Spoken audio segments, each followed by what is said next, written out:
والصلاة والسلام على أشرف الأنبياء والمرسلين أما بعد أعوذ بالله من الشيطان الرجيم بسم الله الرحمن الرحيم السابقون السابقون أولئك المقربون صدق الله العظيم کیا بات رضا اس چمنستان کرم کی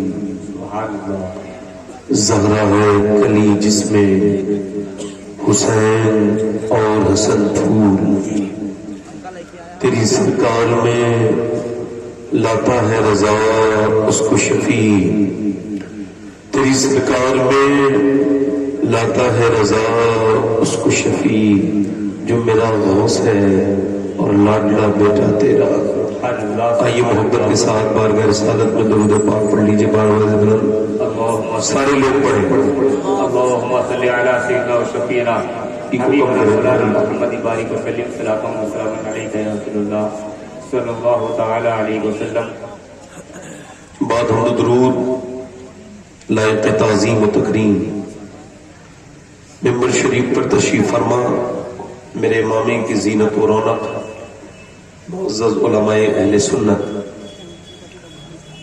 معزز حفاظ و قراء سامعین و سامعات السلام علیکم ورحمۃ اللہ تعالی وبرکاتہ وعلیکم السلام ورحمۃ اللہ وبرکاتہ خیریت سے ہیں آپ لوگ الحمدللہ ذرا زور سے کہیے نا الحمدللہ ذرا اتنی زور سے کہیے کہ تھوڑا سا لگے کہ ذکر کی محفل ہے ذرا زور سے کہیے الحمدللہ تو بس اس کا آواز کم کریں آواز بہت شارٹ وقت ہے میرے پاس اور اس میں اپنی بات کہنی ہے آپ لوگ سبحان اللہ نہیں بول رہے ہیں ان سبحان اللہ بولنے میں 90 نیکیاں ملتی ہیں آپ کو کم لگ رہی ہیں تو میں بڑھوا بھی سکتا ہوں میں دعا کروں گا کہ اللہ آپ کو مکہ دکھا دے پھر مکے میں ایک نیکی 1 لاکھ کے برابر ہو جاتی ہے اللہ آپ کو مدینہ دکھائے وہاں ایک نیکی 50,000 کے برابر ہو جاتی ہے سبحان اللہ بھی میرے کہنے سے کہہ رہے ہیں آپ بتائیں آپ سبحان اللہ تو خود ہی کہنا چاہیے نا آدمی ہاں یہ دستار فضیلت کا پروگرام ہے میں تقریر تو میں نے کرنی ہے تھوڑا سا ماحول کی وجہ سے مجھ سے 2-3 لوگوں نے کہا ہے ممبر پہ آتے آتے تو 1-2 شعر پڑھ دوں بول دیجیے نا سبحان اللہ پڑھ دوں میں نے یہ حضور کو بھی سنا ہے مدینے میں آپ کو بھی سنا رہا ہوں جنہیں مدینہ جانا ہو ذرا زور سے بولے نا سبحان اللہ لبیک یا رسول اللہ کیا کہتے ہو کہ کیا مدینہ ہے واہ واہ واہ زندہ باد زندہ باد ایک آدمی مدینے سے آیا ہے عاشق اس سے کوئی پوچھ رہا ہے بتاؤ مدینہ کیسا ہے تو وہ کیا کہہ رہا ہے کیا کہتے ہو کہ کیا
دستار بندی مدرسہ جامع اویسیہ نصیر درد دل کی دوا مدینہ ہے.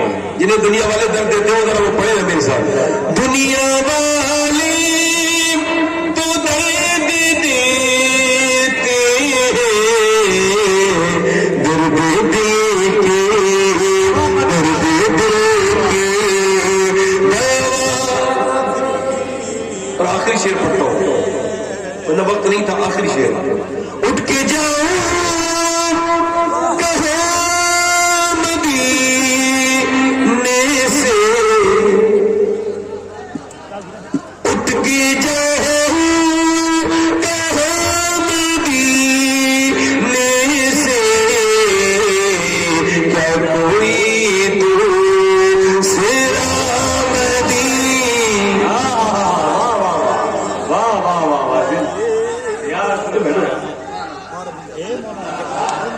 تو بیٹھے بیٹھے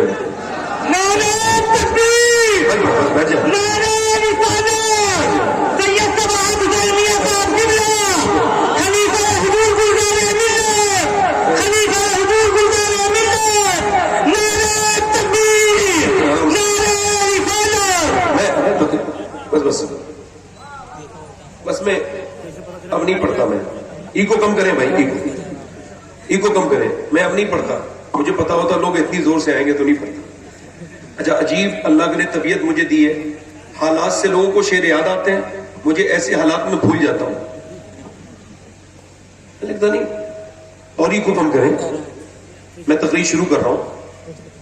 خیریت سے ہیں آپ لوگ؟ یہی میری تقریر ہے آج کی. کس کو اپنا حال بتانا ہے اور کس کو نہیں بتانا ہے. ترجیحات کا تعین کر کے جائیے یہاں سے کہ آپ کس کو اپنا زخم دکھا رہے ہیں. کیا وہ واقعی میں زخم پہ مرہم لگائے گا جسے زخم دکھایا آپ نے؟ مولا کائنات مولا علی فرماتے ہیں تب تک تمہاری عزت اور وقار تمہارے ہاتھ میں ہے جب تک تمہارا راز سینے میں ہے.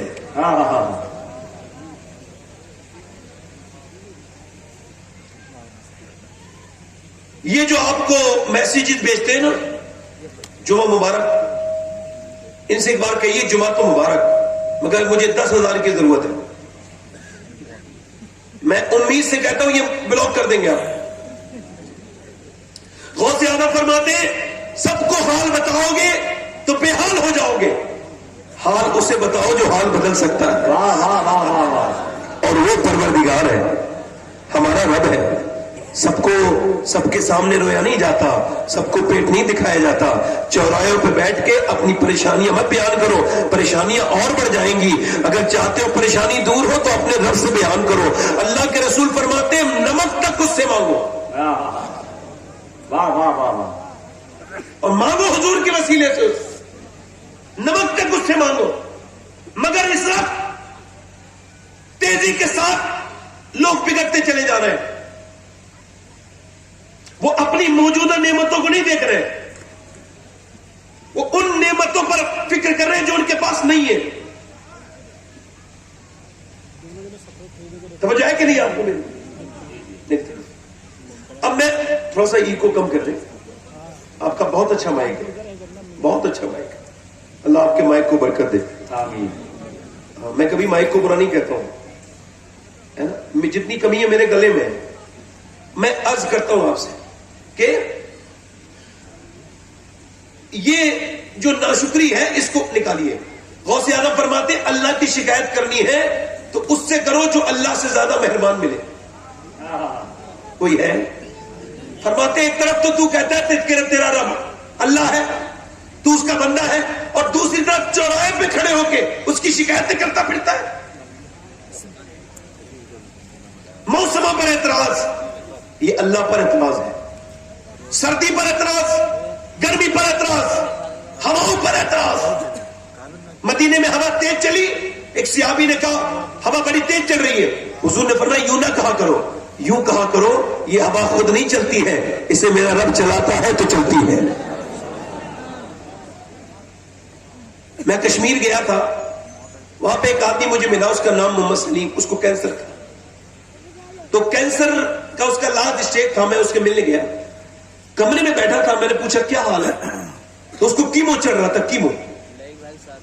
تو بولا کہنے لگا مجھے کینسر ہے مگر اللہ کا شکر ہے. میں کہا آپ کو کینسر ہے؟ بولے تبھی تو اللہ کا شکر ہے.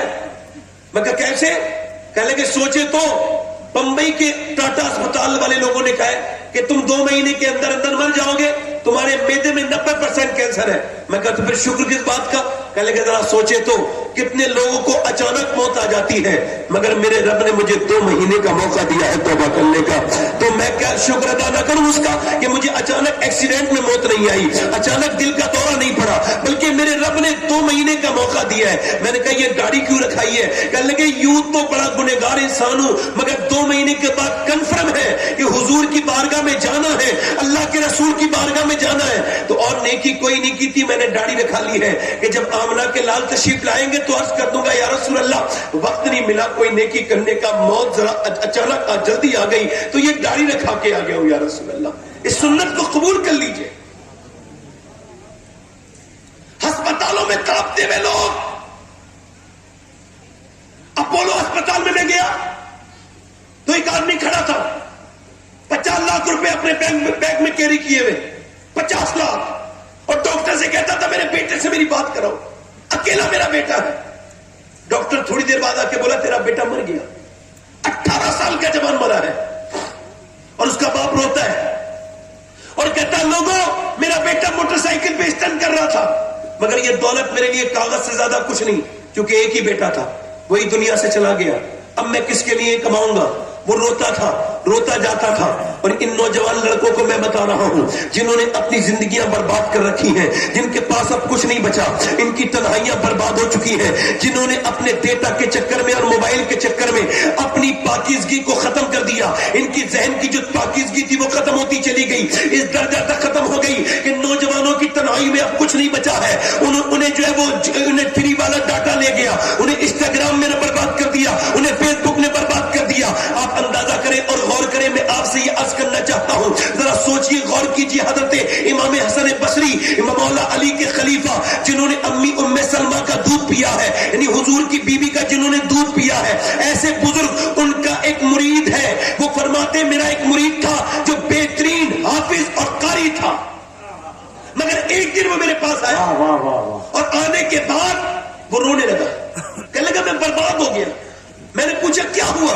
کہنے لگا میں کہیں کا نہیں بچا حضور, میں برباد ہو گیا. وہ بتانا کیا ہوا؟ کہنے لگا حضور کل سے مجھے قرآن کا ایک لفظ بھی یاد نہیں, سارا قرآن بھول گیا. کہا کیسے؟ کہا کل ایک لڑکی کا پیچھا کر رہا تھا, بری نظر اس پہ ڈالی, اس نے پلٹ کے مجھے دیکھا اور کہنے لگی تجھے شرم نہیں آتی حافظ قرآن ہو کے میرا پیچھا کرتا ہے؟ بس اسے بری نظر سے دیکھا تھا, تب سے لے کے اب تک میرے دل سے پورا قرآن نکل گیا. حضور میں ڈر رہا ہوں, قرآن نکل چکا ہے, کہیں میرا ایمان نہ نکل جائے, میں مرتد نہ ہو جاؤں, میں کافر نہ ہو جاؤں. مجھے آپ دعا کر دیں میرے لیے, میرا رب مجھے معاف کر دے. اللہ اکبر. ایک صحابی رسول ہے, اس کا نام عتبہ بن غزوان ہے. وہ اپنی تلوار چلاتے ہیں, بصرہ میں ان کا مزار ہے, تلوار چلاتے چلاتے اپنی آنکھ نکالتے ہیں, آنکھ نکال کے نیچے پھینک دیتے ہیں, اور جب پھینکتے ہیں تو شور مچ جاتا ہے. یہ کیا کیا؟ ابو موسیٰ اشعری کہتے ہیں میں قریب آیا, میں نے پوچھا یہ تو نے اپنی آنکھ کیوں نکال دی؟ تو وہ کہنے لگے آنکھ اس وجہ سے نکالی ہے کہ میں بتاؤں گا نہیں, گناہ کا ذکر بھی گناہ ہے, وہ بتانا آنکھ کیوں نکال دی. عتبہ کہتے وہ رونے لگا, کہنے لگا بات یہ ہے میرے نبی حق ہے اور حضور کی زبان بھی حق ہے. اللہ کے رسول نے فرمایا جو بدنگاہی کرے گا اس کی آنکھ میں جہنم کی کیلیں ٹھوکی جائیں گی. پھر ایک لڑکی کو دیکھا تھا, اس پہ بری نظر پڑ گئی تو میں نے اپنی آنکھ نکال کے پھینک دی, کہیں میری ایک آنکھ مجھے جہنم میں لے جانے کا سبب نہ بنے. اے ابو موسیٰ اشعری, میں نے اپنی آنکھ پھینک دی, ایک آنکھ سے آنسو گر رہے تھے, ایک آنکھ سے گرتا تھا آنسو, ایک آنکھ سے گرتے تھا خون. وہ کہتا تھا کہ اللہ مجھے معاف کر دے گا. ایک صحابی رسول یہ کہتا ہے کہ اس کی آنکھ نے بدنگاہی کر لی تو آنکھ نکال کے پھینک دی. مگر آج نوجوان لڑکوں کے موبائلوں میں دیکھو, کوئی ایسا موبائل بچا ہوگا جس میں گندی تصویریں نہ ہوگی, کوئی ایسا موبائل بچا ہوگا جس میں گندی فلمیں نہیں ہوگی, کوئی ایسا موبائل بچا ہوگا نوجوان کا. اور میرے بھائی نوجوان, یہ تو نے اپنے آپ کو برباد کر لیا. تو چلتا بھی یہودیوں کی طرح ہے, تو بولتا بھی یہودیوں کی طرح ہے, تیرا چہرہ بھی انہی کی طرح ہے, تو نے اپنے چہرے پر داڑھی بھی انہی کی طرح مڈائی ہے, تیرا چہرے پر تیرے جسم پر لباس بھی انہی کی طرح ہے. تو بربادی کی طرف ہوتا چلا جا رہا ہے. خدا نہ کرے اگر مرتے وقت ایمان چھن چلتے نوجوان کس کی طرح ہے؟ بالی ووڈ کے اسٹار کی طرح چلتے ہیں. جیسا وہ چلتا ہے ویسے یہ چلتے ہیں, جیسا وہ بولتا ہے ویسے یہ بولتے ہیں. ان کی پینٹیں اس کی طرح, ان کی شرٹیں ان کی طرح, ان کی اسٹوریاں ان کی طرح, ان کے فیس بک کے اسٹیٹس اس کی طرح. اللہ اکبر. مردوں کی بات تو چھوڑو, لڑکیاں برباد ہو رہی ہیں. لکھنؤ میں ایک سنیما کے ہال کے باہر ایک زرین فاطمہ نام کی لڑکی برقعے میں کھڑی ہے اور اس سے رپورٹر پوچھ رہے ہیں کہ تم جو فلم دیکھ کے آئی ہو 2 ہفتے پہلے کی بات ہے, تو یہ تم نے کیا تمہیں پسند آیا فلم میں؟ تو وہ کہنے لگی مجھے ڈانس پسند آیا, اسٹوری پسند آئی, فلاں پیس پسند آئی, یہ پسند آئی. میں اگر ہوتا تو اس کے پاؤں پکڑ لیتا. کہتا تو بدنام کرنے آئی ہے, نام سیدہ فاطمہ کا رکھے ہوئے ہے اور تو تھیٹر کے باہر کھڑی ہے اور اپنا فیڈ بیک دے رہی ہے اور تو ریویو دے رہی ہے. تجھ کو شرم نہیں آئی میری بہن؟ کم سے کم فاطمہ نام کی لاج رکھ لیتی کہ نام تیرا فاطمہ ہے. یہ امت برباد ہو رہی ہے. کیا تقریر کریں, کیا آپ کو سمجھائیں, کیا بات کہیں اور کیا نہ کہیں. بربادی کی طرف ہم لوگ جا رہے ہیں. آج کے مسلمان اپنی حالتیں دیکھیں. کسی غیر مسلم نے قرآن حدیث کو نہیں جانتا ہے, وہ جیسا مسلمان دیکھ لیتا ہے ویسے ہی وہ کہتا ہے یہ ایسا مسلمان ایسا ہے, تو پھر وہ اسلام کو بھی ویسے ہی سمجھتا ہے. اچھا مسلمان مل گیا تو اسلام کو اچھا کہتا ہے. ہم سے بہتر تو پچھلے زمانے کے فقیر تھے کہ جمع مسجد میں دلی کی ایک آدمی بھیک مانگ رہا تھا, مسلمان تھا, انگریز نکل کے گیا, اس نے انگریز نے اسے کچھ دے دیا. جب وہ بٹوا رکھ رہا تھا تو گر گیا انگریز کا بٹوا.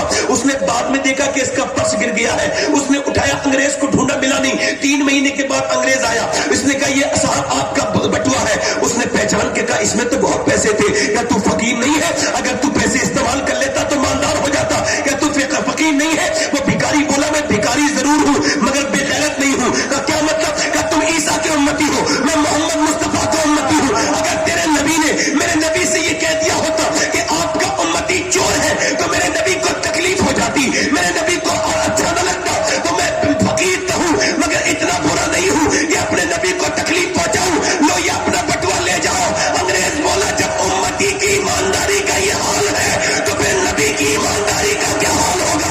ایسا کرو مجھے کلمہ پڑھ کے مسلمان کر دو. وہ زمانے میں معزز تھے مسلمان ہو کر اور ہم خوار ہوئے تاریخ قرآن ہو. نعرہ تکبیر, نعرہ کر دیں, آرام صاف کر دیں, مسلک اعلیٰ حضرت کو کم کر دیں, جشن دستور اسلامی, نعرہ تکبیر, نعرہ رسالت. آواز اس کی کم کریں اور مائک بہت اچھا ہے آپ کا, آواز اور کی کریں. توجہ ہے کہ نہیں؟ بس یہی رہنے دینا بھائی. توجہ ہے؟ پوری عرب دنیا برباد ہو گئی. آپ کی معلومات کے لیے بتا رہا ہوں, عرب میں ابھی ریسرچ ہوا 10 سے 15 سال کے بچے کیا بننا چاہتے ہیں. 5 سال ریسرچ ہوا تو انہوں نے کہا کرسٹیانو رونالڈو. بچے انہوں نے 80% بچوں نے کہا ہم ایک فٹ بالر بننا چاہتے ہیں کرسٹیانو رونالڈو. انہوں نے ہائر کیا, خریدا رونالڈو کو اور اس نے کہا ہمارے بچے کو فٹ بال سکھاؤ. کیا مسلمانوں کے پاس کوئی ایسا نمونے عمل نہیں تھا کہ جس کو وہ اپنی زندگی میں لے کے آ سکتے تھے؟ عرب, قطر, ابو ظبی, مدینے کے لوگ, مکے کے بچے کہتے ہیں کہ وہ کرسٹیانو رونالڈو کی طرح بننا چاہتے ہیں. پہلے اب ذرا غور کرو, وہ بچے یہ کہتے ہیں کہ وہاں پہ کوئی ایسا آئیڈیل نہیں تھا. اور عربی جو اپنے آپ کو بہت بڑا سمجھتے ہیں, تکبر کرتے ہیں, کیا ان کے پاس کوئی ایسا مشعل راہ, کوئی ایسا آئیڈیل نہیں تھا جسے وہ اپنی زندگی میں لے کے آتے اور کہتے ہمارے بچے اس کی طرح بنے. وہ اپنی کتابوں میں شامل کرواتے کہ ہمارے بچے اس کی طرح بنے. بالکل تھا. ہندوستان کے لڑکے سب بالی ووڈ کے ہیرو کی طرح ہے, ان کے کپڑے اسی کی طرح, ان کے بال اسی کی طرح. کیا تمہارے پاس کوئی نمونے عمل نہیں تھا؟ ہاں تھا. ہمارے پاس ایک ایسا نمونے عمل تھا کہ پوری دنیا کی کسی قوم کو اللہ نے ایسا انسان عطا نہیں کیا جیسا ہمیں عطا کیا. ارے ہمارے پاس تو ایسا ہیرا تھا کہ جو 10 سال مدینے میں رہا اور 10 سال کے اندر اس کے کپڑے پہ تو 70 پیمنٹ لگے تھے مگر اس نے 10 سال کے اندر 1060 شہر فتح کیے. یعنی ایک دن میں 3 دن میں وہ ایک شہر پر اسلامی جھنڈا گاڑ دیتا تھا. اس نے 10 سال کے اندر 4000 مساجد تعمیر کروائی. یعنی 3 دن میں وہ ایک دن میں 3 مسجدیں بنواتا تھا. وہ کون تھا؟ ایک کربٹلی تو کیسر کو برباد کر دیا, دوسری کربٹلی تو کسرا کو برباد کر دیا. اس نے برطانیہ کی نیند حرام کر دی. وہ کون تھا جس کے بارے میں 2009 میں وائٹ ہاؤس میں کھڑے ہو کے باراک حسین اوباما نے کہا تھا کہ اگر دنیا میں عمر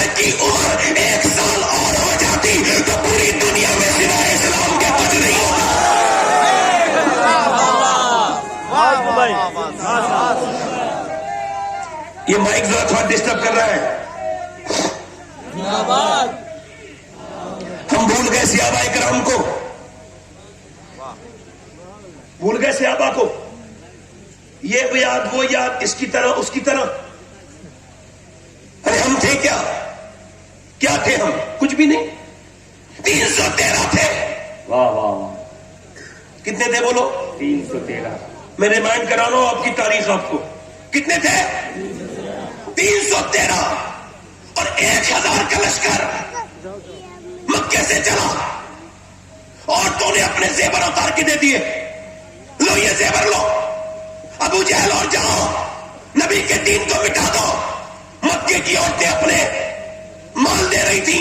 لو ہمارے زیور, ہمارے کنڈل, ہمارے کانوں کے سامان, جاؤ اور ختم کر دو اسلام کو. اور ادھر مدینے کی عورتوں نے جب سنا تو اپنے 18 سال کے لڑکے لے کے آئی. یہ کرتی یا رسول اللہ, مال تو نہیں ہے مگر یہ پلے ہوئے لال ہو گئے ہیں. زندہ باد زندہ باد. 313 کو مٹانے کے لیے چلے تھے 1000 لوگ. کتنے بولو؟ 313 کو مٹانے کے لیے 1000 چلے ہیں. 1000 کی فوج چلی ہے 313 کو مٹانے کے لیے. میرے نبی نے فرمایا میرے صحابہ کون کون ہیں جو میرے ساتھ چلیں گے؟ میاں 313 صحابہ آ کے کھڑے ہو جاتے ہیں. انصار و مہاجرین پیٹ ان کے پیٹ سے لگے ہوئے, رمضان کا مہینہ, بالکل کمزور, کپڑے پھٹے ہوئے, ان کے کپڑوں میں پیمد لگے ہوئے ہیں, بالکل پریشانی کا حال ہے. میرے نبی نے فرمایا بولو میں نے مکہ چھوڑا مدینے آ گیا. اب مدینے پہ حملہ کرنے کے لیے کفار نکل پڑے ہیں, بولو تمہارا کیا ارادہ ہے؟ صحابہ بولے حضور ہم چلنے کے لیے تیار ہیں, ہم آپ کے ساتھ چلنے کے لیے تیار ہیں. نبی نے فرمایا سوچ لیا تم نے؟ تمہارے پاس 2 گھوڑے ہیں, ان کے پاس 100 گھوڑے ہیں. تمہارے پاس 7 تلواریں ہیں, ان کے پاس 1000 تلواریں ہیں. بولو چلو گے؟ تو صحابہ بولے یا رسول اللہ کوئی موسیٰ کی امت تھوڑی ہے جو بھاگ جائے گی, امت مصطفیٰ کی ہے جان دے دیں گے. بولو تو صحیح, ذرا بولو تو صحیح. بچہ قربان, جتنے آپ کو حضور ہمارے بچے قربان ہو جائیں گے. سرکار نے فرمایا پھر چلو. صحابہ کو کھجور کی ڈنڈیاں, کیا کوئی کبھی کھجور کی ڈنڈیوں سے تلوار کا مقابلہ کر سکتا ہے؟ نہیں چلے. کھجور کی ڈنڈیاں انہیں حضور نے دے دی, یہ تمہاری, یہ آپ کی کھجور کی ڈنڈیاں. اب انہیں ہوپلیس ہو جانا چاہیے تھا, ڈر جانا چاہیے تھا. کیا مقابلہ؟ کھجور کی ڈنڈی تلوار کا مقابلہ کرے گی؟ کبھی نہ تو کیا تھا, کیسے کرے گی؟ مگر نبی پاک نے جب انہیں کہا نہیں کھجور کی ڈنڈیاں دے دو, تو 313 ایسے پل کھاتے ہوئے, لہراتے ہوئے, اور ہاتھ میں کھجور کی ڈنڈی لہراتے ہوئے جاتے تھے. ایسا لگتا تھا کھجور کی ڈنڈی نہیں دی گئی ہے بلکہ ایٹم بم دے دیا گیا ہے. لے کے چلتے ہیں. مدینے سے لوگ چل رہے ہیں, مدینے سے نکل رہے ہیں. نکلتے یہودیوں نے مذاق کرنا شروع کی اور مذاق اڑائی. بولے مسلمانوں کیا مائنڈ لیس ہو گئے, کیا پاگل ہو گئے؟ کیا کھجور کی ڈنڈیوں نے کبھی مقابلہ کیا ہے تلوار کا؟ یا تم کھجور کی ڈنڈیوں سے لڑنے جا رہے ہو؟ تو صحابہ بولے او یہودیوں سنو, نہ کھجور کی ڈنڈی پر نہ تلوار پر ہے بھروسہ, جتنا بھی ہے مدینے کی سرکار پر ہے. اللہ اکبر, اللہ اکبر. یا رسول اللہ, یا رسول اللہ. زندہ باد. 170 کلومیٹر بدر ہے. وَلَقَدْ نَصْرَكُمُ اللَّهُ بِبَدْرٍ وَأَنْتُمْ أَذِلَّةٌ. کون سی جگہ ہے وہ بدر والی؟ بدر کو قرآن نے اپنے اندر جگہ دی, اسے اپنی آیت بتایا. اچھا بتاؤ ایسا کوئی مقابلہ؟ 313 کھڑے ہیں, انہیں دیکھ کے مذاق کر رہے ہیں, ہوٹنگ کر رہے ہیں. وہ لوگ مکے کے کافر جو 1000 ہیں, ان کے پاس تلواریں ہیں, ان کے پاس عورتیں ناچنے کے لیے ہیں, ان کے پاس شراب پینے کے لیے ہیں. پوری رات انہوں نے بھنے ہوئے گوشت کھائے ہیں, اور ادھر میرے نبی کے غلاموں نے میاں بغیر سحری کے روزے رکھے ہیں. ادھر یہ کھڑے ہیں 313, ادھر وہ 1000 کی فوج کھڑی ہے, ہوٹنگ کرتے ہیں, کہتے ہیں یہ ہم سے لڑیں گے, ان کی طاقت ہے, ان کے پاس کچھ ہے. انہیں مکھی کی طرح مسلیں گے, مچھر کی طرح مسلیں گے. پھر ان پہ فکرے کسنے لگے, پھر ان پہ ٹون کسنے لگے. جب یہ ٹون کستے تھے, جب یہ فکرے کستے تھے, جب یہ معاملات آگے بڑھ رہے تھے, اور سنو میرے بھائیوں غور کرو, تو میرے نبی نے سر سجدے میں رکھ دیا تھا, میرے پیغمبر نے سر سجدے میں رکھ دیا تھا. میرے نبی نے سر سجدے میں رکھا تھا اور رکھنے کے بعد عرض کی تھی میرے مالک. حضرت سیدنا ابوبکر صدیق بیان کرتے ہیں جتنا اس دن حضور کو ہم نے روتے ہوئے دیکھا اتنا کبھی روتے ہوئے نہیں دیکھا. حضور کی آنکھیں سوج گئی تھی. میرے نبی اللہ کی بارگاہ میں عرض کرتے کرتے حضور کی آنکھیں سوج گئی تھی. میرا امام کہتا ہے آنکھیں رو رو کے سجانے والے جانے والے نہیں آنے والے. آنکھیں کچھ کہتی ہیں تجھ سے پیغام اور درے یار کے جانے والے. اس نے تیرا سا نہ دیکھا نہ سنا. کہتے ہیں اگلے زمانے والے میرے پیغمبر کے غلاموں سنو. میرے نبی پاک نے رونا شروع کیا ہے. کون سی آنکھوں سے آنسو گر رہے ہیں؟ جس طرف اٹھ گئی دم میں دم آ گیا. اس نگاہ عنایت پہ لاکھوں سلام. کون سے لب ہل رہے ہیں؟ اللہ پتلی پتلی گلے اس کی پتیاں ان لبوں کی نزاکت پہ لاکھوں سلام. میرے نبی نے سر سجدے میں رکھ کے عرض کیا ہے اے میرے مالک جو میں نے مکے میں تکلیف برداشت کی, جو میں نے تبلیغ کی اور تبلیغ کر کر کے جو میرے اوپر اونٹ کی اوجڑیاں رکھی گئی, جو میرے سر کو دبایا گیا اور بھاری اونٹ کی اوجڑی میرے اوپر رکھی گئی, جو منڈیوں میں میرے اوپر گالی کسی گئی, مجھے گالیاں دی گئی, جو میرے پتھر مارے گئے اور جو شیب ابی طالب میں میرے گھر والے بھوکے رہے, میری بیٹیوں نے 9 دن کے بعد پیڑ کے پتے کھائے. اے میرے پروردگار جو میں نے تکلیف اٹھائی, جو میں نے مکے سے جانے کے بعد طائف کے میدان میں جو میرے اوپر پتھر مارے گئے, اور کتنے پتھر, کبھی آپ نے سوچا ہے میرے نبی کے کتنے پتھر مارے گئے تھے؟ آپ کو کیا یاد ہوگا؟ ہم تو بھول چکے ہیں اپنے پیغمبر کو, بالکل حضور کی زندگی بھلا چکے ہیں. مکے سے 80 کلومیٹر دور طائف گئے ہیں. حضور نے جب تبلیغ کی ہے تو پتھر مارے گئے ہیں. حضور کے جواب میں اتنے پتھر مارے گئے کہ میرے نبی پاک بیٹھتے تھے تو اٹھا کے مارتے تھے, ایک پاؤں اٹھاتے تھے تو دوسرے پاؤں پہ مارتے تھے, یہاں تک کہ پنڈلی شریف بھیگ چکی ہے, پھوٹ پھٹ چکی ہے. میرے نبی کی پنڈلی شریف میں سے, حضور کے پاؤں میں سے اتنا خون نکلا ہے کہ آپ کی مبارک نالین شریف بھیگ گئی ہے. میرے نبی بدر کے میدان میں عرض کرتے ہیں میرے مالک یہ میں نے 313 یہ میں نے ایک ایک کر کے جمع کیے ہیں. کبھی میں نے ابو بکر مانگا, کبھی میں نے عمر مانگا, کبھی میں نے علی مانگا. اے میرے مالک یہ 313 میری پوری زندگی کی کمائی ہے. اے میرے رب یہ میری پوری زندگی کی کمائی ہے. اگر یہ مٹ گئے تو قیامت تک تیرا نام لینے والا کوئی نہیں ہوگا. میرے دیکھ تو میرے غلاموں کو میرے مالک کیا بشارت دی حضور نے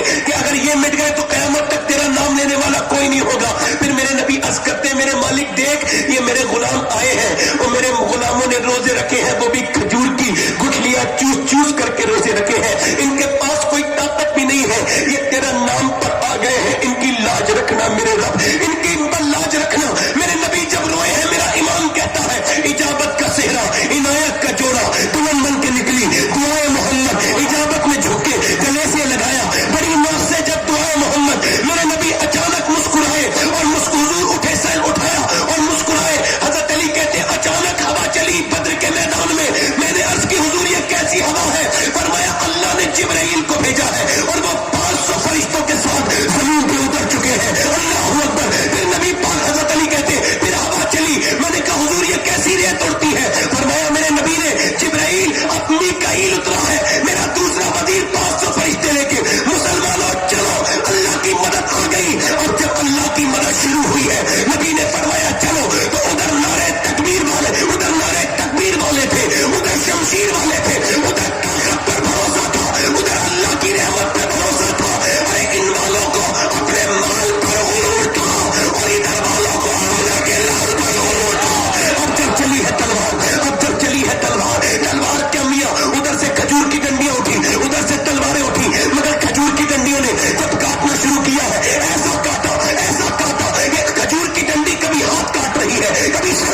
35 مارے سارے صحابہ نے مل کے اور 35 اکیلے حضرت علی نے مارے.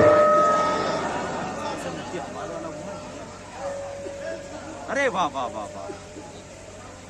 کبھی ہم میں تم میں بھی قرار تھا, کبھی ہم میں تم میں بھی چاہ تھی, کبھی ہم میں تم میں بھی راہ تھی, کبھی ہم بھی تم بھی تھے آشنا, تمہیں یاد ہو کہ نہ یاد ہو. ایک زمانہ تھا کہ جب تم روتے تھے تو اللہ کی رحمتیں اترتی تھی. ایک زمانہ تھا کہ جب تم سجدے کرتے تھے. بھائی جان یہ سیٹی بند کر دو, آپ کو اللہ اس کے رسول کا واسطہ ہے. سیٹی بند کر دو بس. آپ کا مائک بہت اچھا ہے. کبھی ہم سجدے کرتے تھے, کبھی ہم اللہ کے سامنے روتے تھے. اب ہم نے رونا بند کر دیا. اب ادھر روتے ہیں ادھر روتے ہیں. بتاؤ کون سی ایسی بات تھی سجدے میں جو میرے نبی جب رات کو سجدہ کرتے تھے تو حضور کی آنکھوں کے آنسو گھر کے باہر کو نکل جاتے تھے. آج لوگ روتے ہی نہیں, اپنے آپ کو سمجھتے ہیں بہت بڑے ہیں. مومنین کی پہچان یہ ہے کہ وہ تنہائی میں اللہ کے سامنے روتے ہیں. آپ مجھے بتاؤ جب ماں, بیٹی, باپ, پورا گھر اگر اللہ کے سامنے جھکے گا, اس کے سامنے روئے گا, سجدے کرے گا, تو کیا اللہ کی رحمتیں نہیں آئیں گی؟ ارے سجدے میں کون سی ایسی طاقت تھی کہ میرے نبی پوری رات سجدہ کرتے ہیں, ابو بکر سجدے کرتے ہیں, عمر سجدے کرتے ہیں, عثمان غنی سجدے کرتے ہیں, مولا علی ایک رات میں 1000 رکعت نماز نفل پڑھتے ہیں.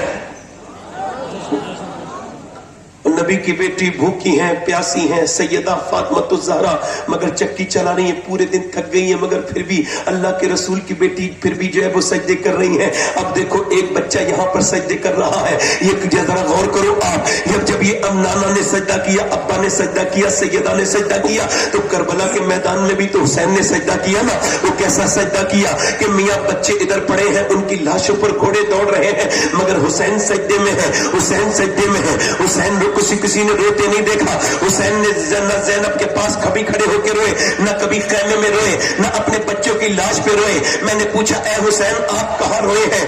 آواز آئی میں کربلا میں سجدے میں رویا تھا, اللہ کی بارگاہ میں رویا تھا. میاں آخر کون سی بات تھی سجدے میں جو آج سجدہ ہمارے پاس نہیں؟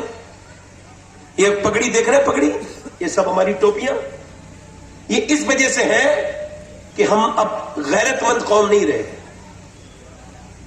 میں آپ کے نعرے سے میں مطمئن نہیں ہوں گا.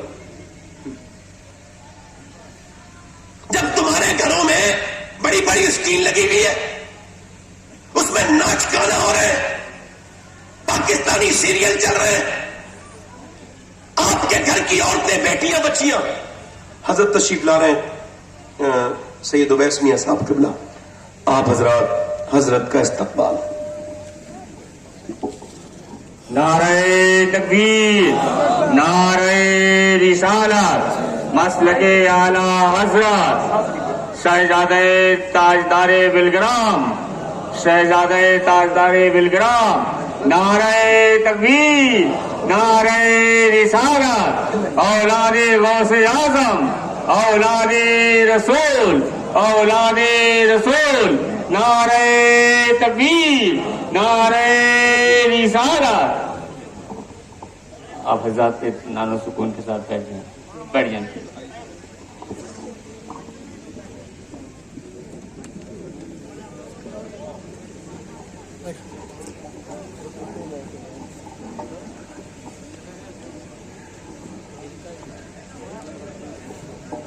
اب آپ اپنی آنکھوں سے دیکھ رہے ہیں الحمدللہ نمونہ اسلاف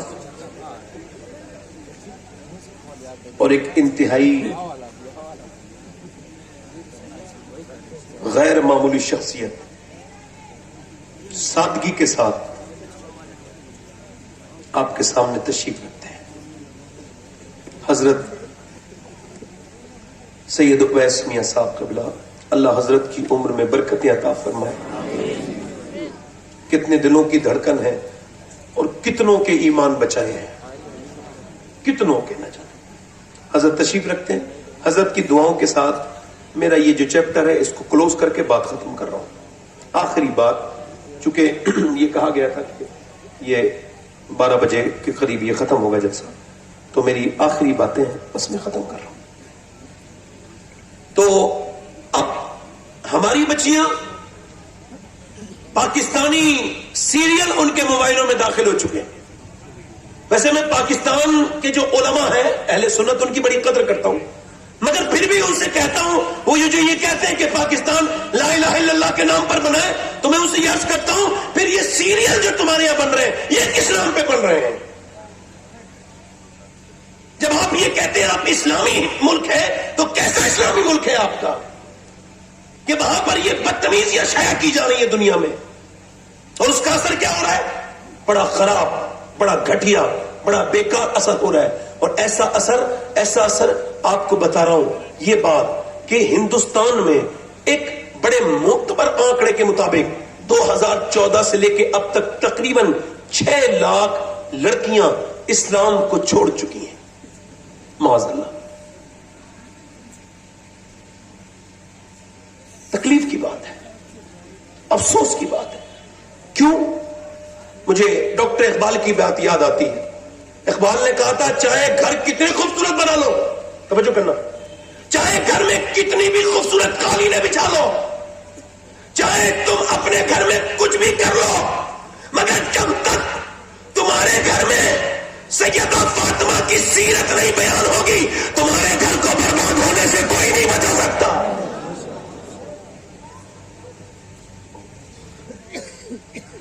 اگر بچپن میں سیرت سکھا دی جاتی، بچپن میں اگر بچیوں کو سجدے کرائے جاتے، آپ سے پوچھ رہا ہوں تو کیا کبھی ایسا ہو سکتا تھا؟ بچپن کا ایسا سجدہ، ایسی دیکھیں اب چھوٹی چھوٹی بچیاں ناچتی ہیں نا تو ان کو اسٹیٹس پہ لگاتے ہیں کچھ مسلمان معاذ اللہ کہ یہ دیکھو ہمارے اسٹیٹس میں ہماری 5 سال کی لڑکی ناچنا سیکھ گئی ہے. توبہ توبہ استغفر اللہ. اپنی بہنوں کے اسٹیٹس، اپنی بیویوں کے اسٹیٹس لگاتے ہیں معاذ اللہ. شرم آنی چاہیے. اپنے گھر کو بربادی کی طرف، دیوسیت کی طرف یہ قوم جا رہی ہے. دیوس بن کے رہ گئے ہیں لوگ اور دیوسیت پھیل گئی لوگوں میں. میری طرف توجہ کریں اور غور کریں. میں آپ سے یہ عرض کرنا چاہتا ہوں، اپنی بہنوں کو، اپنی بیٹیوں کے ساتھ آپ اپنے مزاج کو صحیح کریں. انہیں دیکھیں کہ وہ کدھر جا رہی ہیں، کس طرف نہیں جا رہی ہیں. اللہ کے رسول کی نواسی ہے سیدہ زینب اور مدینے میں قرآن پڑھ رہی ہے. زینب کوئی عام بیٹی نہیں ہے. زینب جو 8 سال کی عمر میں کاف ہا یا عین صاد کی تفسیر کیا کرتی تھی. ان کے باپ ان سے بہت محبت کرتے تھے. کون زینب؟ مدینے میں قرآن پڑھ رہی ہے. قرآن پڑھتے پڑھتے پڑھتے سر سے دوپٹہ سرک جا گیا. جب سرکا نہ دوپٹہ تو سیدہ فاطمہ کام میں لگی تھی، آ کر کے اپنی بیٹی کے سر پہ دوپٹہ رکھا. سیدہ زینب نے سوال کیا، امی جان آپ نے میرے سر پہ دوپٹہ کیوں رکھا؟ 6 سال کی بچی پہ کوئی پردہ فرض نہیں. کہنے لگی زینب اس وجہ سے میری بیٹی زینب کہ تیرے نانا ناراض ہو جائیں گے اگر سر پہ دوپٹہ نہیں رکھو گی تو. اب سیدہ فاطمہ تو چلی گئی مگر سیدہ زینب روئی اور روئی اور روئی. سیدہ فاطمہ نے کہا چپ جانا میری زینب، کیوں روتی ہے؟ اب تو نے سر پہ دوپٹہ رکھ لیا نا. تو اپنی ماں کے سینے لگ گئی اور چپٹ کے بولی امی جان میرے نانا سے کہہ دینا کہ مجھے معاف کر دے. آج کے بعد زینب اپنا سر تو کٹائے گی مگر سر پہ سے دوپٹہ نہ ہٹائے گی. سر پہ سے دوپٹہ نہیں ہٹائے گی. ہمارے یہاں انتقال ہو رہا تھا ایک سید زادی کا اور میرا اتنا قریب ریلیشن 33 سال کی عمر ان کی، میرا ان کے ساتھ پردہ بھی نہیں ہے. میرا اتنا قریبی رشتہ تھا. دلی میں ان کا دم نکلنے والا تھا، یعنی 1 منٹ جوائنٹس ہو گیا تھا. 1 منٹ کا روح نکلنے میں تقریباً جیسے ڈاکٹر کو پتا چلا سیریس حالت ہوئی ہے، ڈاکٹر دوڑا. جیسے ڈاکٹر دوڑا نا وہ آیا تو اس نے اپنا دوپٹہ اٹھایا جو کہ اس کے پاس تھا اور یہ اپنے آپ کو ڈھکنے لگی اور ڈھکتے ڈھکتے دوپٹہ نیچے گر گیا، روح نکل گئی. مگر ایک بات میں یہ سمجھ گیا کہ اگر بچپن میں پردہ سکھا دیا جائے تو روح تو نکلتی ہے مگر حیا کبھی نہیں نکلتی. اللہ کے رسول زور سے بولو سبحان اللہ. مولا علی سبحان اللہ کہتے ہیں مولا علی 15 دن کے بعد اپنے گھر آیا ہوں. میری بی بی فاطمہ نے مجھے مسکرا کے سلام کیا ہے.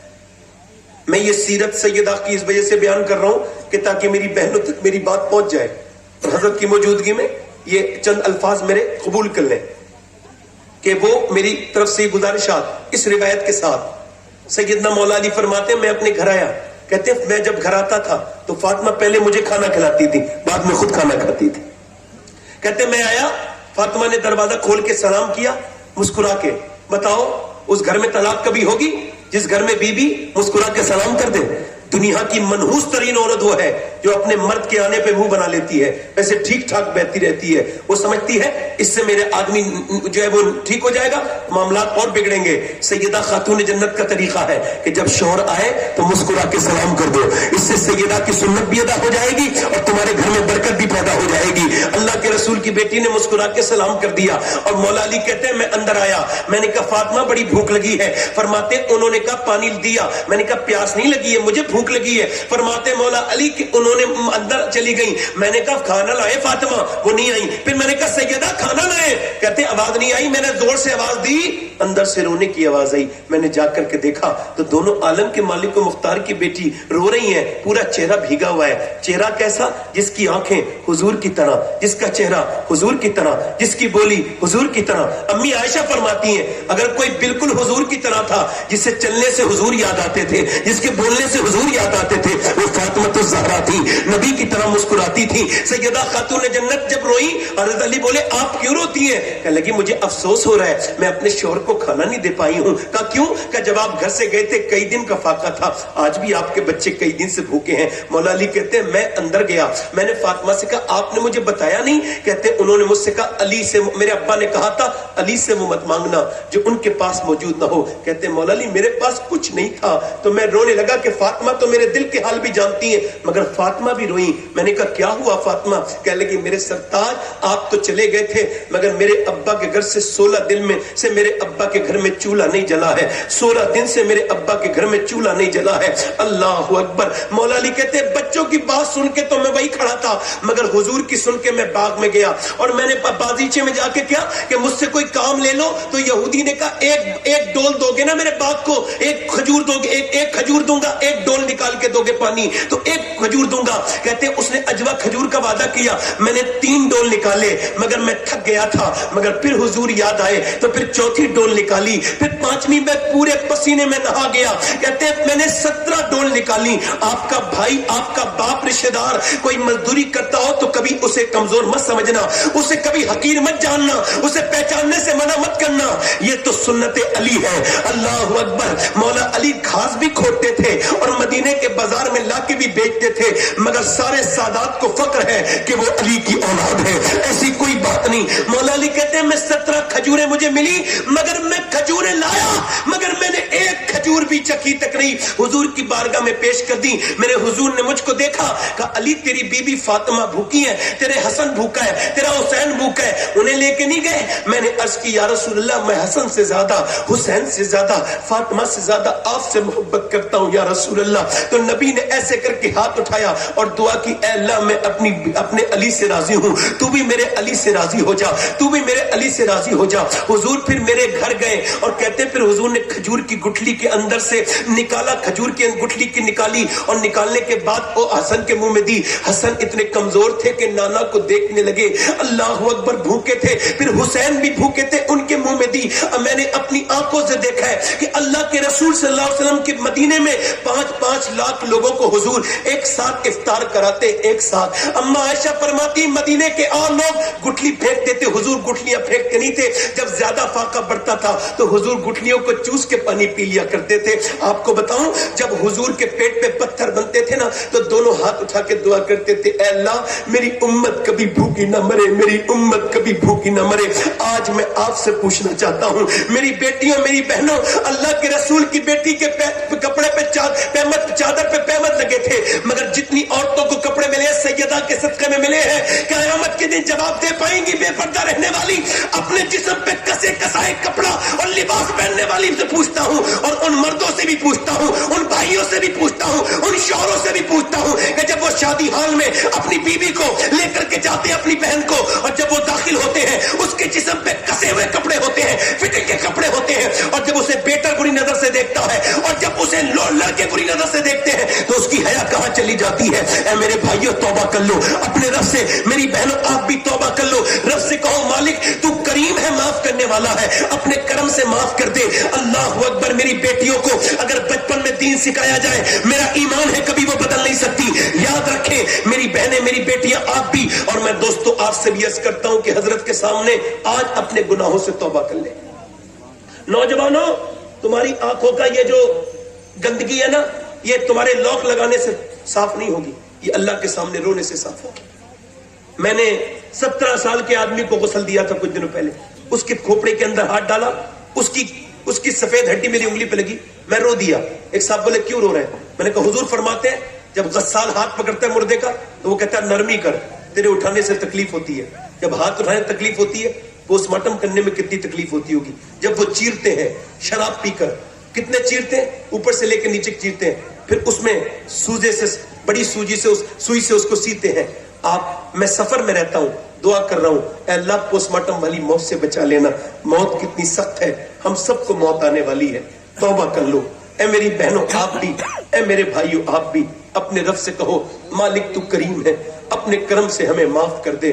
اپنے کرم سے. کفل نامی نوجوان تھا, روز زنا کرتا تھا نئی لڑکی سے. آنکھوں سے دیکھنا, آنکھوں کا زنا. موبائل پہ بات کرنا, ویڈیو کال, یہ بھی آنکھوں کا زنا. کانوں سے بات کرنا, کانوں کا زنا. زنا بری بات ہے, بری بات ہے. زنا کرتا تھا ہر رات. حضور علیہ السلام فرماتے ہر رات نئی لڑکی کے ساتھ زنا کرتا تھا. ایک رات ایک لڑکی آئی, اس نے اس کے قریب ہاتھ لگایا, وہ رو دی. اس نے کہا کیوں رو رہی ہے, تجھے کس چیز نے رلایا ہے؟ پیسے نہیں دیے؟ کانپنے لگی, اللہ سے ڈر رہی ہوں. میرے بہن بھائی بھوکے, اگر وہ بھوکے نہ ہوتے تو کبھی نہیں آتی, کبھی نہیں آتی, کبھی نہیں آتی.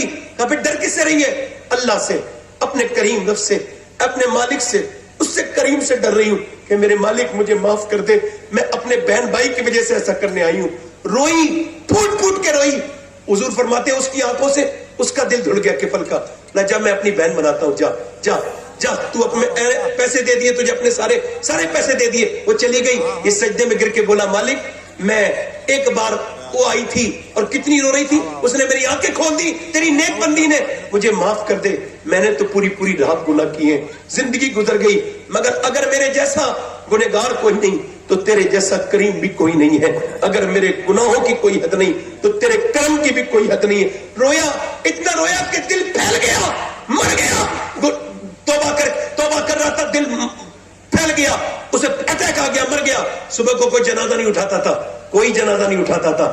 اللہ نے فرشتوں کو بھیجا, فرشتے آئے, دوپہر کے وقت میں اس کے دروازے پہ لکھ کے گئے اللہ کے حکم سے, ان اللہ قد غفر للکفل. یہ جو کفل ہے نا, اسے اللہ نے بخش دیا ہے. کس کو بخشا ہے؟ جو اپنے رب کے سامنے رویا ہے, جس نے توبہ کی ہے. اللہ فرماتا ہے ایک آنسو سے نا تیری ساری زندگی کے گناہ معاف کر دوں گا. آپ میں کتنے لوگ ایسے ہیں جو حضور کے نام پہ گردن کٹا سکتے ہیں؟ دونوں ہاتھ رکھ کے بتائیں, نیچے ہاتھ کریں. جو گردن کٹا سکتا ہے کچھ بھی کر سکتا ہے نا, کچھ بھی کر سکتا ہے, کچھ بھی کر سکتا ہے نا. ایک دوسرے کی طرف مت دیکھنا. حضرت کے سامنے کتنے لوگ ایسے ہیں جو گردن بھی کٹا دیں گے اور مسکرانا نہیں. کتنے لوگ ایسے ہیں جو گردن بھی کٹا دیں گے اللہ کے رسول کے نام پر, اور آج سے پوری داڑھی بھی رکھا لیں گے. اس محفل میں کھڑے ہو جائیں, کھڑے ہو جائیں. حضرت آپ کے لیے دعا کریں گے. صرف وہ لوگ جو داڑھی رکھائے, مدرسے کا کوئی طالب علم کھڑا نہ ہو, ان کے نصاب میں ہوتا ہے, باقی کھڑے رہیں, کھڑے رہیں. ہاتھ اوپر کر لیں داڑھی رکھانے والے, میرے ساتھ ہاتھ اوپر کریں, کھڑے ہو کے داڑھی, پوری جو داڑھی رکھائے وہ ہاتھ اوپر کر لیں. میرے ساتھ کہیں انشاءاللہ آج کے بعد وعدہ کرتے ہیں نہ داڑھی کٹے گی نہ مڑے گی انشاءاللہ. بیٹھ جائیں. حضور کی آنکھوں کی ٹھنڈک کیا ہے بولو, تو نماز کی پابندی کریں گے, دونوں ہاتھ رکھیں گے انشاءاللہ.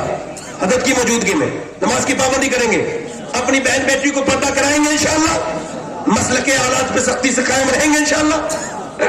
حضرات یہ جتنا اس وقت میں نے جو کہنا تھا کہا, کچھ غلطی ہو گئی ہو اللہ سے توبہ کرتا ہوں, اللہ مجھے معاف کرے, آپ بھی توبہ کریں. استغفر اللہ ربی من کل ذنب واتوب الیہ. لا الہ الا اللہ محمد رسول اللہ. میری زندگی کا مقصد تیرے دین کی سرفرازی. میں اسی لیے مسلمان, میں اسی نمازی. اسلام زندہ باد, مسلک اعلی حضرت پائندہ باد. السابقون السابقون اولئک المقربون. صدق اللہ العظیم. حضرت تشریف رکھتے ہیں, آگے کاروائی